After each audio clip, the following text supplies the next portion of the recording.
Hey guys, this is B Communications, and welcome to my review of Mars Attacks, 1996 science fiction comedy directed by Tim Burton. It was also produced by Tim Burton as well as Larry J. Franco. It was written by Jonathan Gems, and Tim Burton also did an uncredited rewrite on it. So much so that Jonathan Gems, when he wrote the novelization for the film, he ended up dedicating the novelization to Tim Burton. The film is based on the Mars Attacks trading card series by Topps, and to this date, so far, this is the last film to be based on a trading card series, the last live action film anyway. There are a few other animated, of course, the Pokemon films and not Digimon, Yu-Gi-Oh, and so forth. But this is the last live action film to be based on a trading card series. There's news of possibly a not Mars, Magic the Gathering movie, but I don't know what's going on with that. But anyway, I wanted to check out Mars Attacks again. I've wanted to check it out for a while anyway, because I remember I went to a DVD store, rental store that also sells movies, and Mars Attacks was playing, and I was cracking up at some of the footage that the guy was watching, and behind the counter. So I'm like, that sounds like fun. I want to check that out again sometime. And because I remember always liking this movie, actually. When I was a kid, I only caught the last half of the movie. So the image of the Martians and their heads exploding into green goop because of Slim Whitman's yodeling, wee,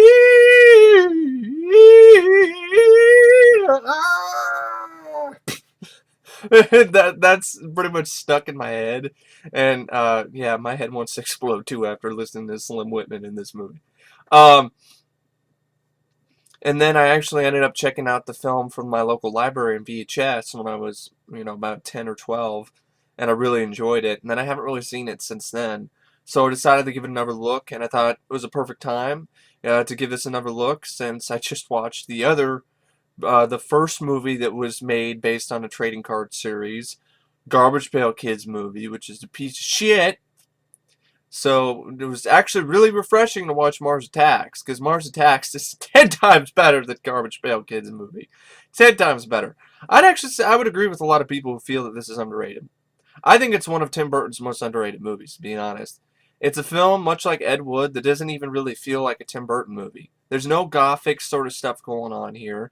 It's more of it's his love letter to the Mars Attacks cards trading card series. I know some diehard fans of the trading card series weren't pleased with the film because it didn't use the ending that the trading card series had, but they didn't have the budget. It would have cost $200 million, and then Warner Brothers was not going to spend that much. Um, and also people were upset that it wasn't as gory. They weren't going to make an R-rated Mars Attacks movie, Tim Burton flick. They weren't going to do it. So they wanted the money, and they did it for the money, and they did not. It actually was not really that successful in the U.S. It was considered a flop, but overseas it made a little bit of a profit. It cost about $100 million to make, which I guess is what the budget on Wikipedia says, but on IMDb it says $70 million. And it ended up making $100.37 million in the worldwide box office. So in many ways, it was a flop. It was a box office flop, and I don't agree with that. I think I don't think this movie deserved to flop that badly.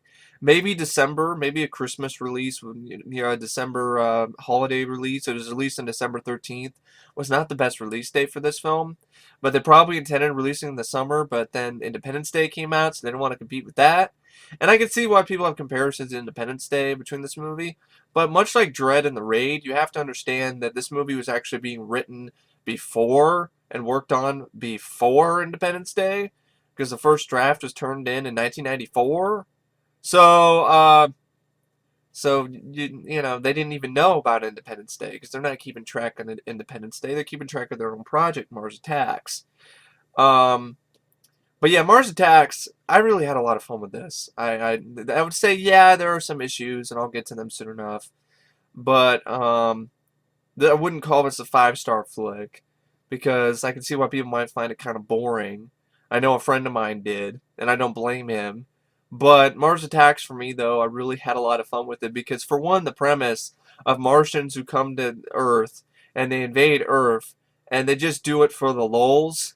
They're literally, these Martians are trolls. They're the equivalent of internet trolls who have invaded Earth and are just fucking with us for their own personal pleasure.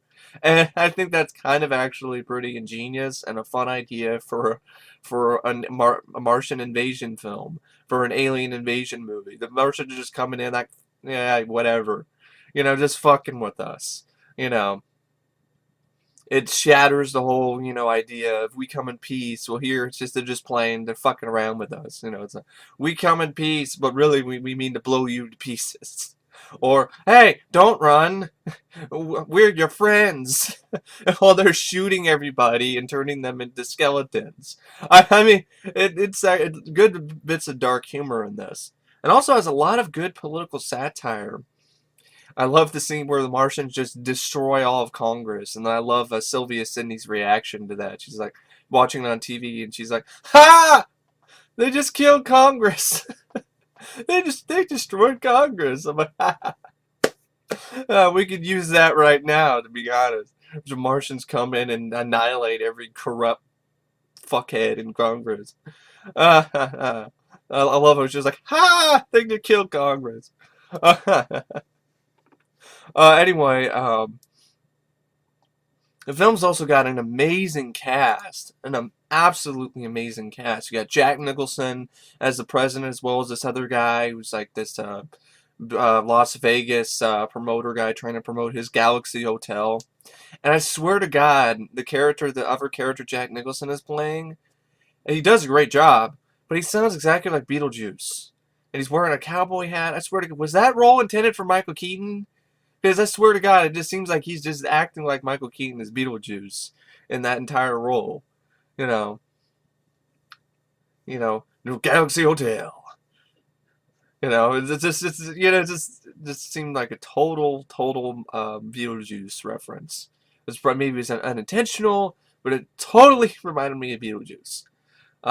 Glenn Close, great as the First Lady. Annette Bening, great as always, very underrated actress. She does a good job here as the wife of Jack Nicholson's character, Art Land. She plays Barbara Land. Glenn Close plays First Lady Marcia Dale. Pierce Brosnan plays Professor Donald Kessler. Danny DeVito plays just the rude gambler. It doesn't even have a name. He's just the rude gambler. Martin Short plays Press Secretary Jerry Ross, which is a parody of his role that he played in The American President. Michael J. Fox as Jason Stone. Sarah Jessica Parker as Natalie Lake, this kind of airheaded host of some fashion TV show, and she's dating Michael J. Fox's character. That's one part of the movie I honestly wish Michael J. Fox's character lived longer than he did in this movie. I really do. That's just me, but I really do wish he lived longer. Rod Steiger as General Decker. Lukas Haas as Richie Norris. Natalie Portman as Taffy Dale. Jim Brown as Byron Williams, who steals the show.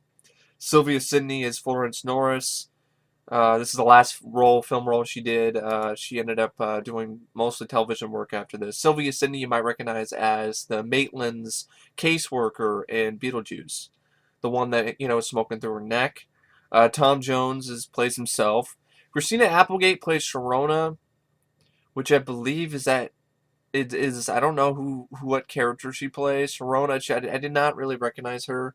Oh, she played the mother? Oh, that's who she played, the mother of Joe Don Baker. Is that not Joe Don Baker? She played the wife. Blah, blah, blah, blah, blah. Ack, ack, ack, ack. If woman played the wife of Joe Don Baker, okay, and the mother of Lukas Haas. She was completely unrecognizable in this movie.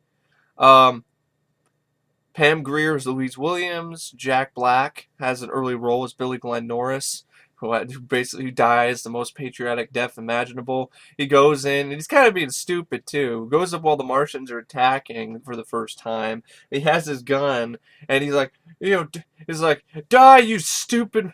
It's like, you Martian shitheads. and then he didn't even check the gun to see if it had any artillery in it. He didn't check the gun to see if it had any bullets, so it's out of bullets. And he also had an opportunity to grab some of the Martians' guns, but instead he grabs just a stupid, regular old rifle. And then, of course, what happens is he ends up getting killed by the Martians, but before he does, he grabs the American flag and he tries to throw it at him, and he gets incinerated. Lisa Marie Smith plays a Martian girl, who is one of the Martians who are disguising themselves as a girl, a human female, to try to get into the White House. Martin Short is he's thinking with his dick and his balls too much, so he ends up letting her in the White House. He thinks he's gonna get some poontang. Paul Winfield plays General Casey. He's definitely a take on General, definitely a take on Colonel Powell. From back in the 90s, the same era. Brian Haley plays Mitch. Joe Don Baker plays Mr. Norris. Olan Jones plays Sulan Norris. Okay, so that wasn't. So who the hell did Christina Applegate play? Sharona. Whenever I just hear the name My Sharona, I just think of My Sharona. See, I just said it. When I think of Sharona, I think of My Sharona. Anyway, I don't even remember what character she played at all. Must not have had that big of a role. Ray J plays Cedric Williams. Brandon Hammond plays Neville Williams. These are the sons of Louise's character, Pam Grier. I love how they're like skipping school and at an arcade. And I love the scene where Pam Grier stops the bus that she's driving for her job, just so she can grab her kids and get them on the bus and pretty much, as a punishment, get their asses back to school. I love that. She stops the bus, goes after him, grabs the older brother, and the younger brother is scared. It's like, and she's like, changes her tone. She's like, of course, she grabs the older brother. She's like, what the hell were you doing here? Well, don't tell me school was canceled. It was canceled. Bullshit. You're skipping again, aren't you? Now I'm gonna beat your ass. I love how the little brother's like walking away, and then she changes her tone. She's like, no, hey, Neville, it's okay. It's okay. Just come here. I'm not going to hurt you. I'm not going to hurt you, Neville. I'm not going to hurt you. Let him go. Okay. All right. Okay. All right. See? Just come here. Come here, Neville. I was like, come here, you Neville. You shit. And he just grabs the other brother, too, and throws their asses on the bus. And then everyone on the bus is like, yeah! That was a fun sequence. Jerry Solmosky plays Dr. Ziegler, this guy who creates this machine that translates the Martian's language. Barbara Schroeder plays Maurice. And Frank Welker has done a lot of voices and a lot of things, including Transformers, does the voice of the Martians. And so yeah, that's a really big cast. It's a parody of science fiction B movies, Ed Wood, and so forth, with elements of black comedy and political satire. Burton and Gems began development. Excuse me, having a hard time enunciating. Burton and Gems began development for Mars Attacks in 1993, and Warner Brothers purchased the film rights for the trading card series on Burton's behalf. When Gems turned in his first draft in 1994, Warner Brothers commissioned rewrites from Gems, Burton, Martin Amis, Scott Alexander, and Larry Kazareski in an attempt to lower the budget to $60 million. The final production budget came to $80 million, while Warner Bros. Spent another $20 million on the Mars Attacks marketing campaign. Filming took place from February to November 1996. The soundtrack became famous for the Martian's quirky speech pattern, which was created by reversing the sound of a duck's quack. The filmmakers ended up hiring Industrial Light and Magic to create the Martians using computer animation, after their previous plan to use stop motion was supervised by Barry Purves fell through because of budget limitations. And, Jonathan Gems, who had previously written multiple and produced screenplays for director-producer Tim Burton, he came up with the idea for the film after after, looking at the trading card series, and they came up with the idea in 1993. The writer then pitched both concepts of Mars Attacks and Dinosaurs Attacks to Burton. And Burton decided that Dinosaurs Attack would be too similar to Jurassic Park, but went on to create Mars Attacks. Burton, who was busy preparing Ed Wood, believed Mars Attacks would be a perfect opportunity to pay homage to the films of Edward D. Wood Jr., especially Plan 9 from Outer Space, and other 1950s science fiction B movies, such as Invaders from Mars, He Came from Outer Space, The War of the Worlds, Target Earth, Invasion of the Body Snatchers, and Earth vs. the Flying Saucers. Burton set Mars Attacks up with Warner Brothers, and the studio purchased the film rights to the trading card series on his behalf. The original theatrical release date was planned for the summer of 1996. Just like I assumed it was. Gems completed his original script in 1994, which was budgeted by Warner Brothers at $260 million. The studio wanted to make the film for no more than $60 million.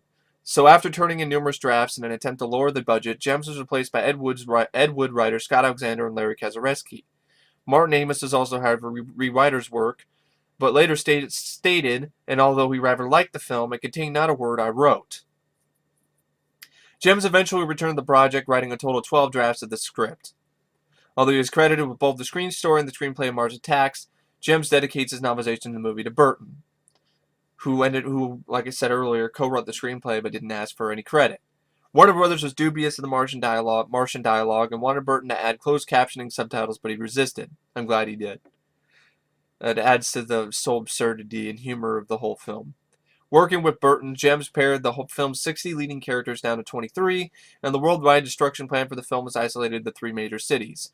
Scenes featuring Martians attacking China, the Philippines, Japan, Europe, and Africa, the White House, India, and Russia were deleted from the screenplay. Yeah, the White House wasn't, but I mean, attacking China, the Philippines, Japan, Europe, Africa, India, and Russia were deleted from the screenplay. Bear in mind, this is way before Independence Day was written. We had things like Manhattan being destroyed building by building. The White House went, and so did the Empire State Building. Warner Brothers figured all this would be too expensive, so we cut most of that out to reduce the cost. Howard Stern claimed the film's climax, where attack by Martians was thwarted by playing Slim Whitman songs to them, was originally created by him when he worked at WNBC in 1982 in a sketch named Slim Whitman vs. Midget Aliens from Mars. As Burton listened to the bit while being interviewed by Stern, he dismissed it as a mere coincidence. Interesting. The decision to hire an A-list ensemble cast for Mars Attacks parallels the strategy Irwin Allen used for his disaster movies, notably The Poseidon Adventure and The Towering Inferno. Warren Beatty was actually the original choice for the role of President Dale, but he dropped out. I'm glad he did, because Jack Nicholson, I just thought, was really excellent in this role. Paul Newman replaced him, but then considered playing another role and left the production over the concerns over the film's violence. I'm glad he dropped out too. Michael Keaton was also considered, which is interesting. So I guess he was considered for the president, but not for the Art Land character. Jack Nicholson was then approached, who jokingly remarked he wanted to play all the roles. Burton agreed to cast Nicholson as both Art Land and President Dale, specifically remembering his positive working relationship with the actor on Batman.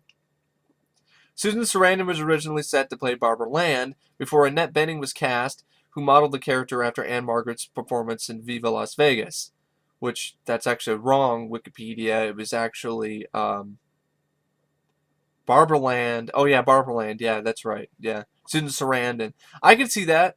I could see Susan Sarandon playing Barbara Land. Sorry, I'm getting confused because Jack Nicholson played the same character.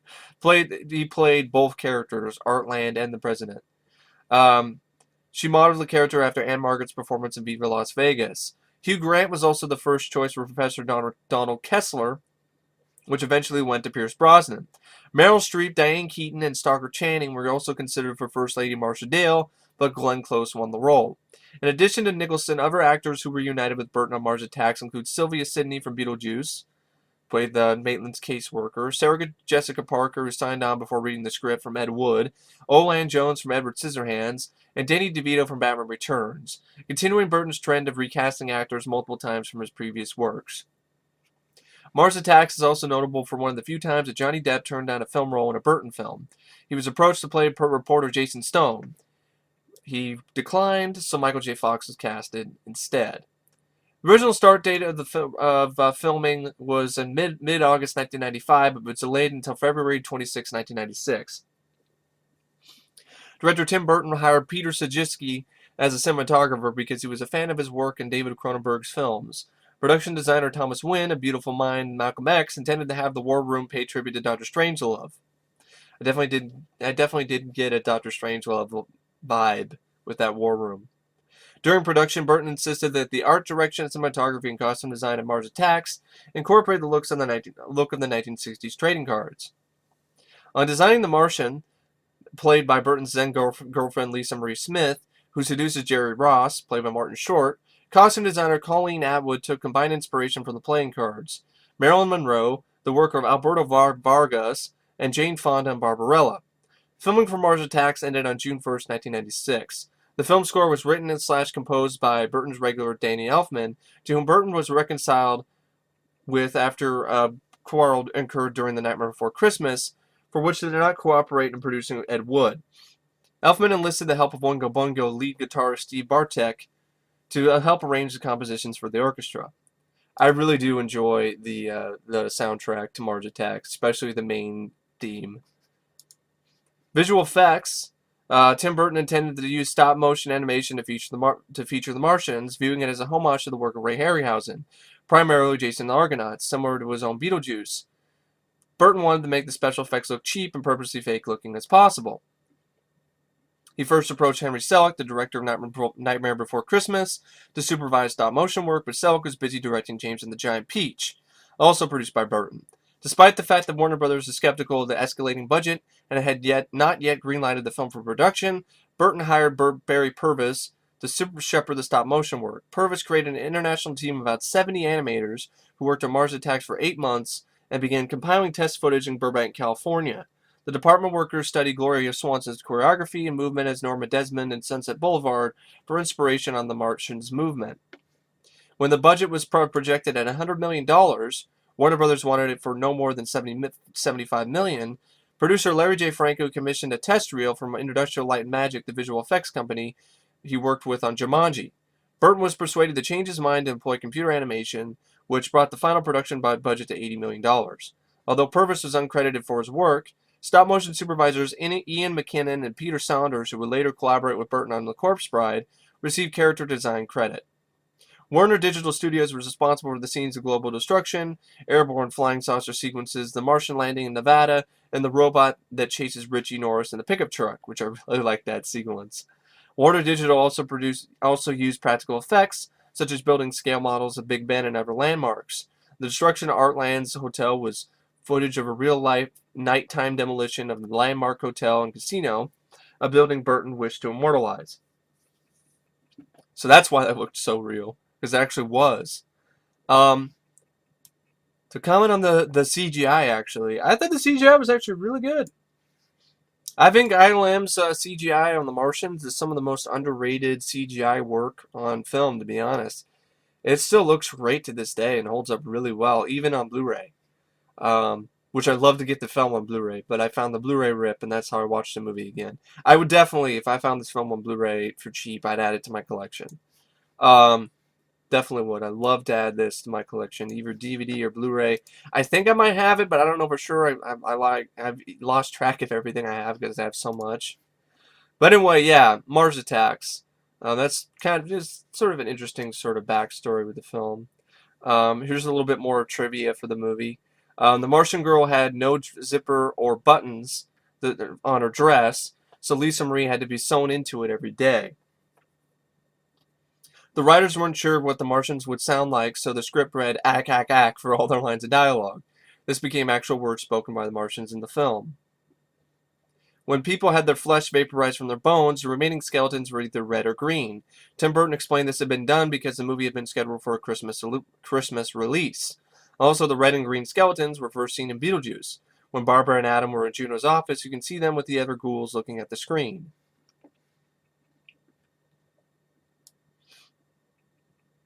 Although supposedly taking place in the 1990s, the U.S. Army uniforms, tanks, jeeps, artillery, etc. all date from the 1950s, when the movies being spoofed were made. When Jack Black's character Billy Glenn says goodbye to his grandmother, she calls him Thomas, which is actually Jack Black's first real name. Tim Burton visited Tom Jones backstage after one of his Las Vegas shows to ask him to appear in the movie. The little dog owned by TV hostess Natalie Lake, played by Sarah Jessica Parker, is actually owned by Lisa Marie, the actress playing the Martian girl. The Martians land in Pahrump, Nevada, the home of radio talk show host Art Bell, who is well known for his penchant for featuring guests on his show who are involved in one way or another with the subject of outer space life forms, ranging from scientists investigating the possibility of it to people who claim to have been kidnapped, examined, impregnated, sometimes all at the same time, by space aliens or have had other kinds of contact with creatures from outer space. Yeah, real-life demolition in Las Vegas was filmed by Tim Burton and incorporated into the movie. The casino was a landmark once owned by Howard Hughes. The location is now an expansion of the parking lot for the Las Vegas Convention Center. Yeah, this is a fun way. A flying saucer is actually shown flying through the clouds during the normal Warner Brothers logo title sequence, showing the company's trademark shield with a cloudy sky background. In the first drafts of the script and in the novelization, the Martians' ray guns had a variety of lethal and graphic effects on people. Examples of this include people being bisected, body parts cut off, literally exploding, melting, being shredded, having huge holes blown into their bodies, and literally turning into flame when hit by a Martian ray. However, to avoid an R rating from MPAA, Motion Picture Association of Assholes, the film producers were forced to tone down the effects of the Martian rays as simply having people be reduced to skeletons, which is still creepy. But I have to admit, even though I like the film, I would have loved to have seen the original draft of that film on screen. Bisecting people getting blown up. Hey, I'm not gonna object to more gore. When Martin Short was courting the Martian girl, he brings her into a secret room used by John F. Kennedy with a fish tank. The fish tank contains almost the entire cast of Finding Nemo, which I guess is just something somebody just noticed, which I don't even know why it's even in the trivia. It really isn't much. It's just a coincidence. The Martian girl, played by Lisa Marie, never blinks. This Martin Amis worked on the script for more, Mars Attacks, and that's when he said he liked the movie, but it contained nothing that he wrote. The scene where the characters are wandering through the collection of old neon signs is filmed at the Neon Boneyard, located on a property maintained by the Neon Museum, a non-profit organization in Las Vegas. Many of the signs in the collection were donated by the Young Electric Sign Company, which constructed many of the casino signs and were originally salvaged for parts, and are slated for restoration and incorporation into outdoor exhibits. The Boneyard has been used in a number of film and TV projects, and is open for tours by appointment only. I think that was also in National Lampoon's Vegas Vacation, if I remember correctly. Jonathan Gems didn't realize the Mars Attacks bubblegum cards had a story on the back until he'd written the script using his own original story. Glenn Shaddix, a collaborator with Tim Burton, who played Ofo in Beetlejuice, was offered the role of the rude gambler, but due to scheduling conflicts with Dungeon Checks In, Danny DeVito was cast. In the very early stages of filming, the movie was supposed to have 60 major characters, but it was later cut to 23. Scrapped characters included a suburban housewife, a soldier, a televangelist, a couple of college students, several of Professor Kessler's colleagues, a doctor and his nurse fiancée, an actress, and a couple of survivalists, as well as a police officer.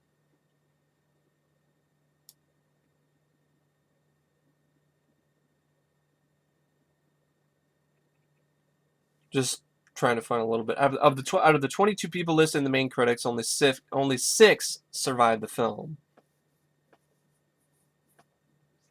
Tim Burton has said many times that he was told repeatedly he could not kill off Jack Nicholson's character in the movie. This led to his decision to cast Nicholson in 2 roles and kill him off in both of them.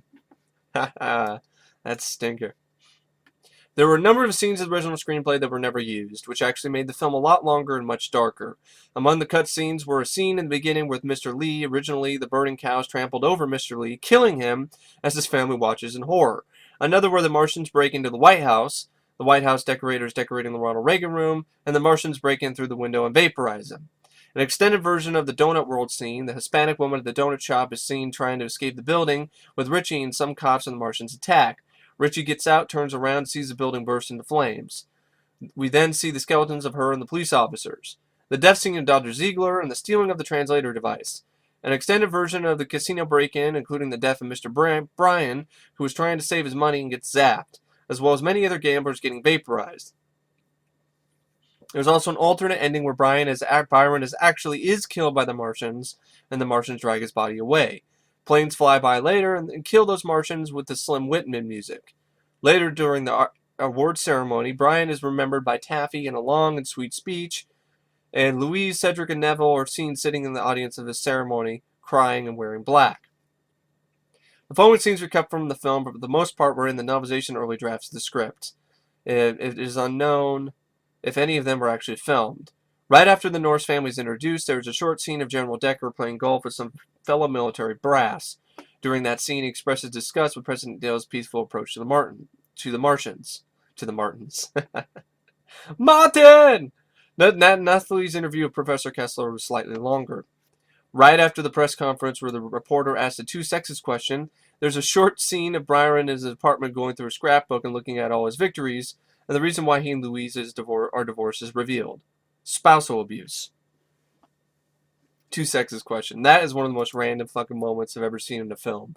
Literally just, Jack Nicholson playing the president is asking if there's any questions, and this guy shows up and is like, yes, do you think the Martians have two sexes just like we do? And I guess it was hermaphrodite or some shit. I mean, it's really fucking weird.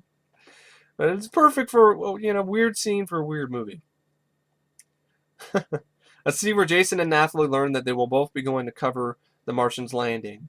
The clip of Natalie and dancing in the trailer was part of the scene. The Pahrump massacre was actually a little bit longer.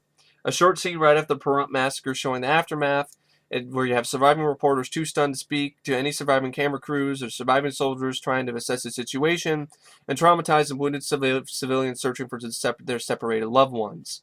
The Oval Office scene right after the Pahrump massacre was longer and showed President Dale and the others watching Carl Sagan being interviewed by Larry King. And Sagan was insisting that the Martians' attack was a cultural misunderstanding. It is highly unlikely Sagan and King would have both have been available for cameo appearances, so it is probable that this was never filmed. The character of Cindy was given a slightly larger role and more lines. A short scene involving Byron taking a photo with three Asian businessmen, and Cindy bragging about how she gets big tips during national disasters, while images for the Pahrump massacre were playing on the TVs. A scene where anti-Martian protests in New York on the morning of their congressional address.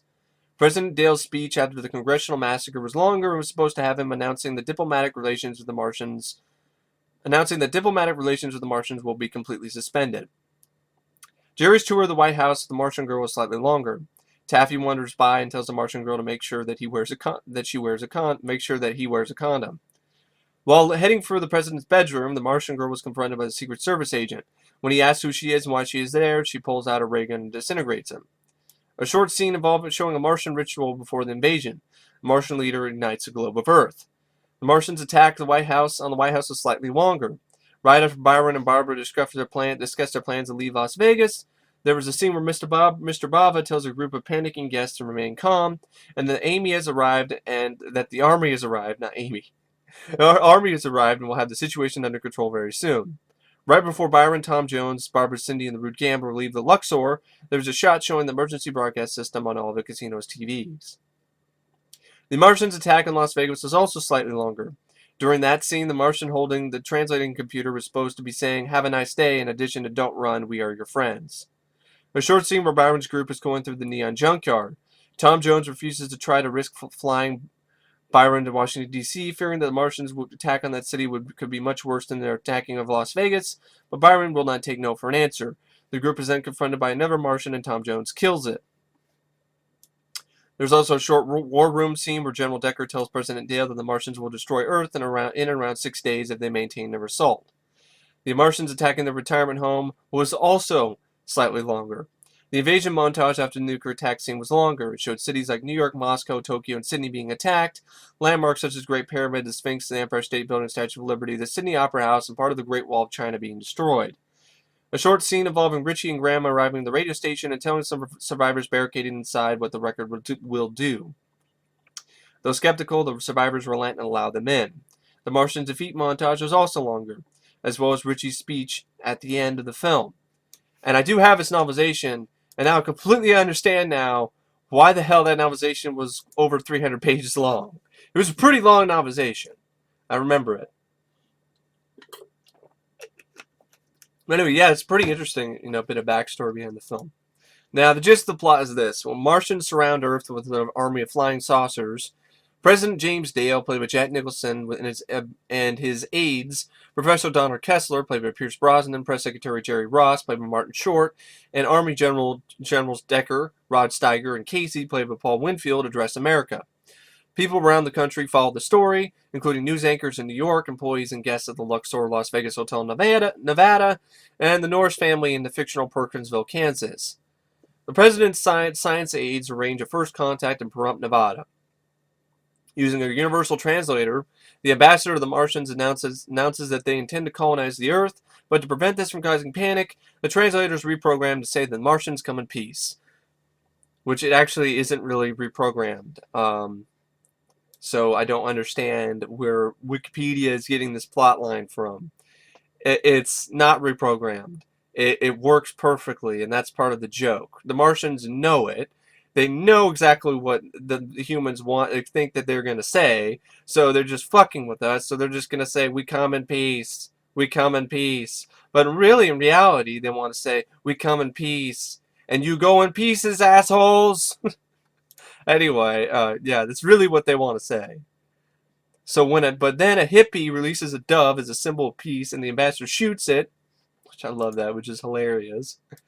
And whereupon he and the other Martians slaughter a large number of people, including General Casey, a news reporter Jason Stone, yeah, which is really too bad, Michael J. Fox, and U.S. Army Private Billy Glenn Norris, played by Jack Black, before capturing chat show host Natalie Lake, Sarah Jessica Parker, and her pet chihuahua Poppy, whose heads they transpose. They put her chihuahua's head on her body and then put her head on the chihuahua's body. It's really freaky scenes. Thinking a cultural misunderstanding has taken place, President Dale directs Professor Kessler to negotiate with the Martians, whose ambassador is invited to address the United States Congress. At this meeting, the Martians massacre most of Congress.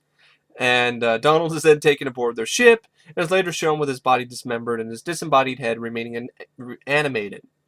And I have a blast watching the Martians just turn people into bones and light people on fire with their ray guns. I don't know what it is. It's just a lot of fun. And then when they go in and just troll the world, it's so much more fun to watch, really. So General Decker tries to convince President Dale to retaliate with nuclear warfare, but he refuses.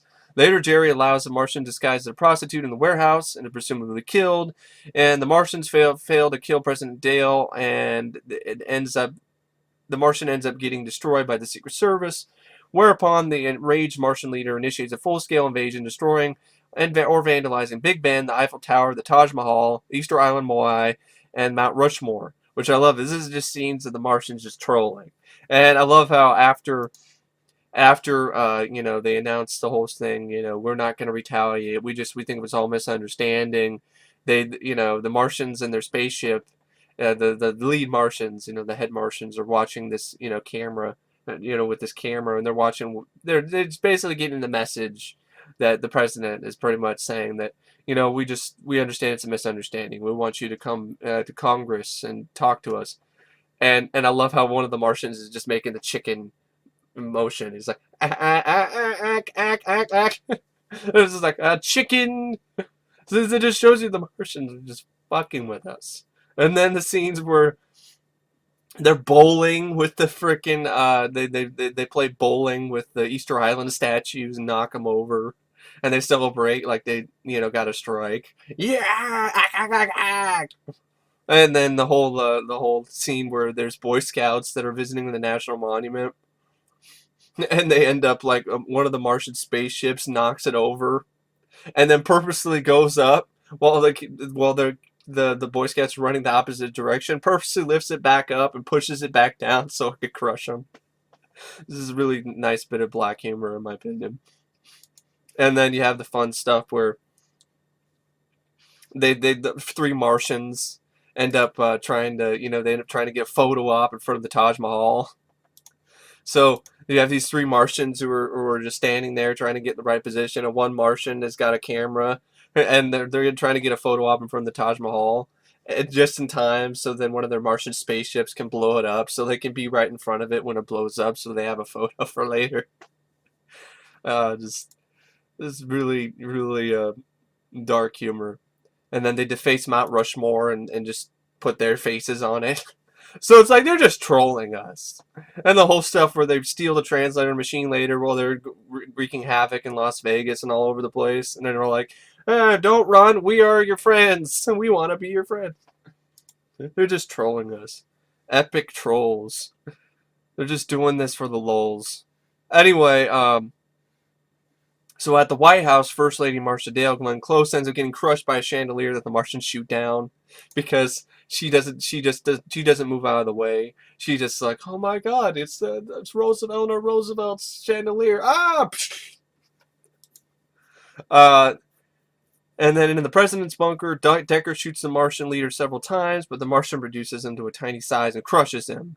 And actually, before that, which I really like that during the whole scene where Glenn Close gets crushed, I like the whole aspect where the two kids, the sons of Pam Grier, the Williamses brothers, because they were playing an arcade game where they're shooting, Martians. They end up just grabbing the Martians' guns and end up kicking ass while the other Secret Service agents are getting their asses handed to them.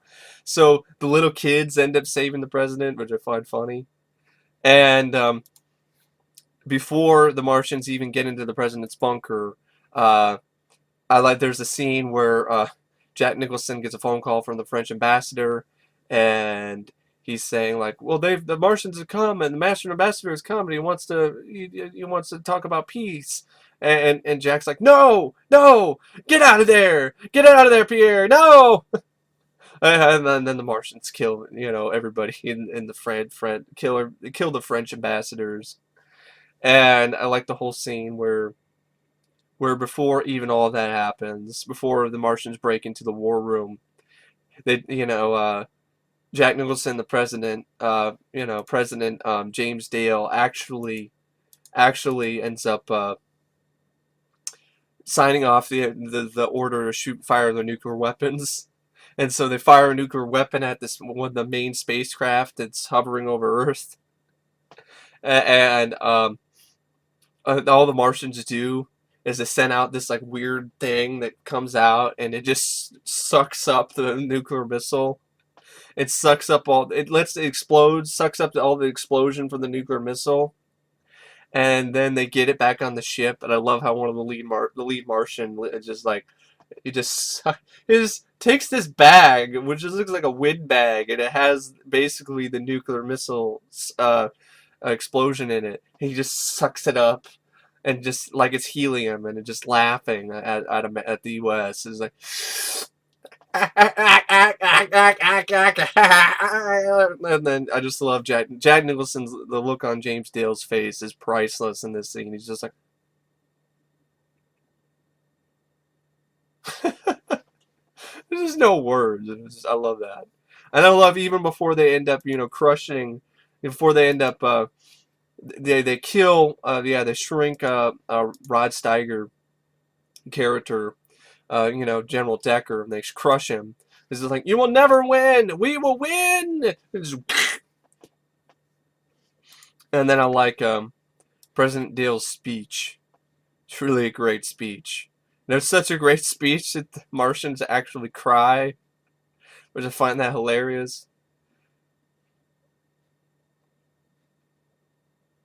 Yeah, he says like, why can't we work out our differences? Why can't we work things out? Little people, why can't we all just get along? There was a lot more behind that, which is like, why can't we just work together? Huh? Well, why can we not, join forces instead of, destroy, or we could destroy? Why should we destroy when we can create? It was just one of those typical, like, over the top, speeches, president speeches.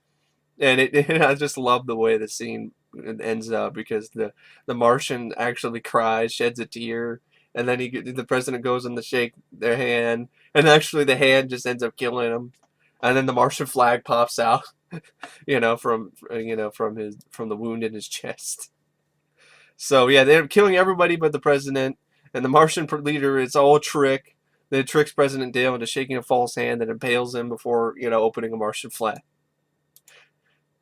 So that was funny because they're just doing it for the lulz. Like the Martian was just crying and faking it just so we could trick. The Martians were just acting like his speech actually moved them just so they could kill his ass. So then the Martians end up ravaging Las Vegas, and Brian Williams, Jim Brown, who plays a former boxer, former champion of the world, he ends up leading a small group of survivors to an airfield in the hopes of flying a small jet to safety. And one of the survivors is Tom Jones, who can actually fly a plane. So upon seeing the Martian ambassador and other Martians surrounding the airfield, Byron challenges the Martian ambassador to a fight to buy time for the group, which I really like that sequence. It's really a lot of fun, where he's just like beating the shit out of these monsters, beating the shit out of the Martian. He just bing, bing, bing, bing. It's like, no weapons, just you and me. Byron Williams, the heavyweight champion of the world. And that's a lot of fun. And so you think he dies, though? The Martians end up defeating him after he kills the ambassador, but Byron's group ends up escaping.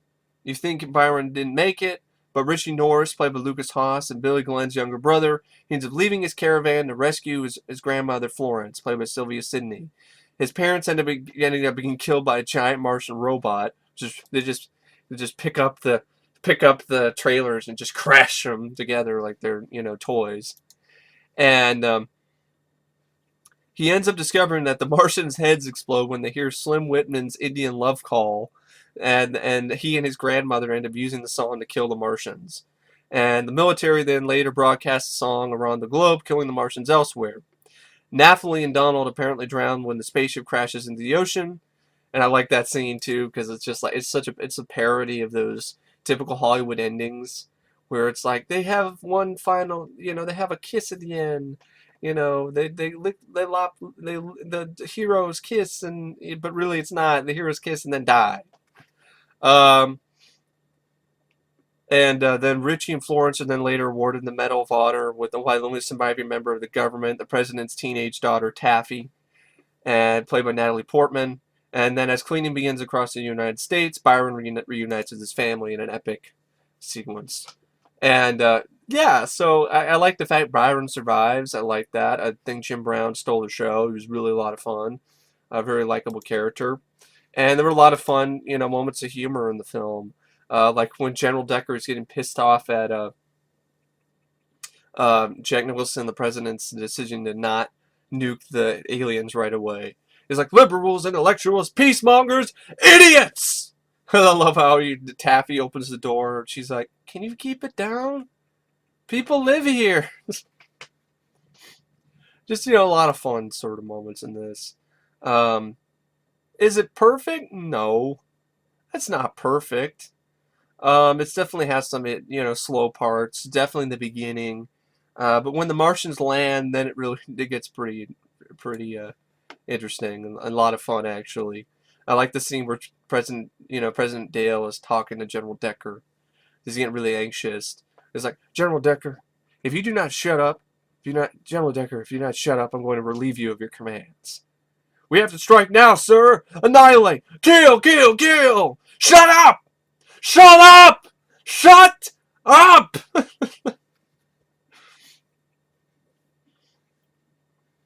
And I thought Sylvia Sidney was fun too. And just the idea of, of the aliens getting defeated by some, a Slim Whitman song was just, I thought was really clever and fun. The chase scene where the robot alien is chasing at the alien and the robot is chasing after Lukas Haas and his truck. I like that scene. It was really well done. And nice bit of suspense. And yeah, just a lot of nice fun satire. This stuff for the political satire, killing the Congress, and ha! Kill Congress. Anyway, yeah, I really don't know what else to say about Mars Attacks except I enjoy the movie. I find it to be one of Tim Burton's most underrated flicks. I understand why people don't like it. It's definitely an acquired taste, but I've always enjoyed the movie even since I was a kid. I think the special effects are really do hold up really well after all these years. Danny Elfman's score is great. Tim Burton does a good job directing. It was fun to see this all-star cast. Jack Nicholson was great. Jim Brown stole the show. Great cast. The only thing I wish Michael J. Fox had lived longer, or he was one of the survivors. It could had a little bit of some pacing issues. Leading up to the Martians actually landing. Um, and it is ridiculous, but I think it's actually for the film's benefit. But yeah, because to be honest, my head wants to explode too after listening to Indian Love Call. But anyway, I really don't know what else to say about Mars Attacks except it's rated at 5 stars. I'm going to give 4 out of 5. Really solid, really entertaining, fun, underrated parody of 50s, homage parody of 50s B-movie sci-fi flicks, as well as a nice bits of dark humor and political satire. Really enjoyed the flick, to be honest. Had a lot of fun watching it again. Anyway, thanks for watching my review of Mars Attacks, and I will see you guys later. See ya.